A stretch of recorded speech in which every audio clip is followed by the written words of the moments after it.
विंशतम वार्षिक उत्सव पूर्ण कुंभ पत्रिका उन्मोचित उत्सव अनुष्ठित कटक बाणीपीठ श्रीरामचंद्र भवन में ओडिशा साहित्य एकाडेमी पर्वतेश्वरी साहित्य और संस्कृति संसद मिलित आनुकूल्य विंशतम वार्षिक उत्सव और राज्यस्तरीय सारस्वत मिलन कविता पाठ उत्सव साधारण सभा संबर्धना और पूर्ण कुंभ पत्रिका उन्मोचन उत्सव अनुष्ठित हो जाइए। प्रथम पर्व में अतिथि मानक मंच को आमंत्रण करते विद्याधर खटुआ सभा मुख्य ब्रह्मानंद महंती थिबा बेले संयोजन करथिले श्रीमती गीतांजलि प्रस्ती भगवती खटुआ मनोरमा महापात्र प्रमुख कविता पाठ उत्सव रे कवि मानक उत्साहित करथिबा बेले धन्यवाद अर्पण करथिले प्रफुल्ल बेहेरा। द्वितीय पर्व में मंच परिचालना करथिले इंजीनियर सौदागर बेहेरा सभापतित्व करथिले श्रीयुक्त बहादुर पाटसाहाणी उद्घाटक तथा मुख्य अतिथि भाव में जोग देथिले प्राक्तन बांकी विधायक प्रभात कुमार त्रिपाठी मुख्य वक्ता इंजीनियर भारत शरण बेहेरा उपस्थित हुई ओडिया साहित्य और संस्कृति किपरि भाव में उन्नति हो से विषय वक्तव्य रखिथे। विशिष्ट अतिथि सौम्यरंजन परिड़ा जोगदे कार्यक्रम को आगे नहीं अतिथि परिचय वार्षिक विवरणी पाठ करते विद्याधर खटुआ सांस्कृतिक कार्यक्रम ताले ताले पत्रिका उन्मोचन और विशिष्ट व्यक्ति मान संबर्धना करा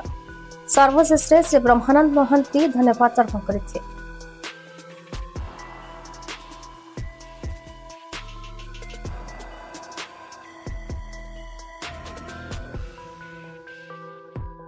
भरत बेहरा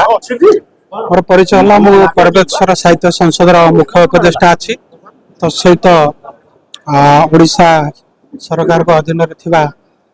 निगम ओडिशा खनि निगम गोटे अधिकारी जन रही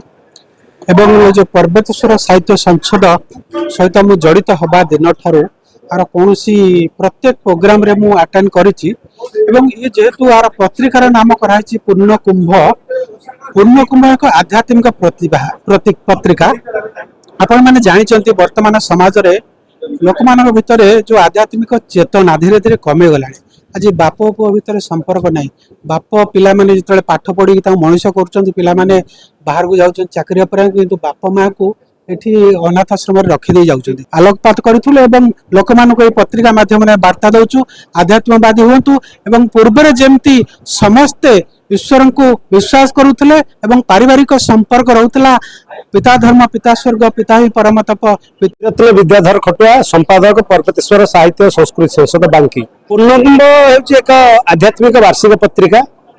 यार प्रत्येक पृष्ठारे आध्यात्मिकतार छिटा परिलक्षित हुए जहाँकि ओडिया जनजीवन को अति सरस सुंदर गढ़ी तोड़ा सब कल्प कविता प्रबंध सब दि जाए तेणु पाठक मान अनुरोध समस्ते ये पूर्णकुंभ पत्रिका को पढ़ु एवं जीवन को सरस सुंदर कर गढ़ी तोड़े सहायक हूँ। ओडिशा साहित्य एकाडेमी लक्ष्य हूँ ओडिया भाषार प्रचार प्रसार करवा एवं जब कवि लेखक अच्छा जन्म जयंती से विषय में लोकलोचन को आने ये साहित्य एकाडेमी आज वार्षिक उत्सव टी पालन करूँ। आज विषय था ओडिया भाषा को किभली भाव में सुरक्षा करवा तार प्रचार प्रसार करवा ओडिया भाषा किभली भाव सुदृढ़ हम से विषय में आलोकपात करा तत्सहित पंडित नीलमणि विद्यारत्न जीवन उपर आलोकपात करा आमर भाषा को वैदेशिक भाषा प्रतिशो भाषार महत्व रही आम भाषा वैदेशिक भाषार आवश्यकता रही कहीं आम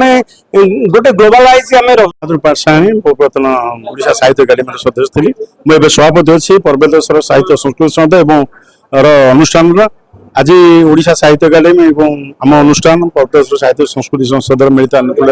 आज आम विशांत आम 20तम जो प्रतियोगिता वार्षिक उत्सव पालन करुँ बहुत कवि 100 रु ऊर्ध्व कवि साहित्यिक मान उपस्थित होती आम निमंत्रित करूँ आमर आज मुख्य अतिथि बांकीर पूर्वतन विधायक प्रभात कुमार त्रिपाठी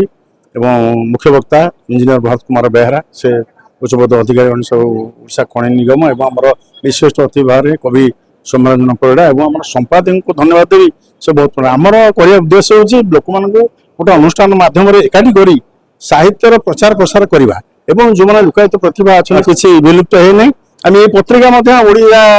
बाणीमंडल को समृद्ध करुच्चे महिमान्वित करुच्चे तेणुक ये उद्देश्य आपण मानक बहुत धन्यवाद। कटक दामोदर बोरा रिपोर्ट भारत न्यूज।